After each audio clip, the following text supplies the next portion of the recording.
ভাই আপনি উপর গেলে ওই দিতে যাবেন কি?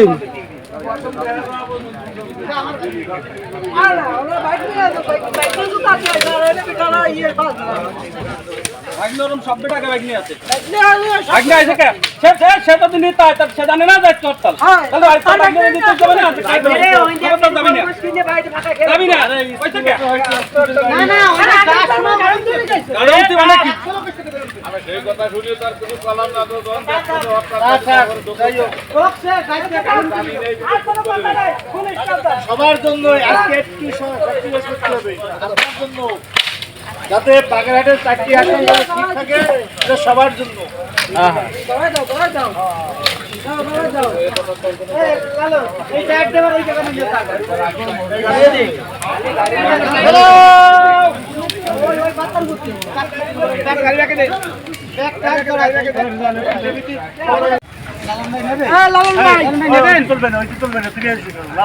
হরতাল পালন করতেছে কঠিন ভাবে হরতাল পালন করতেছে সব দলের লোক দেখেন।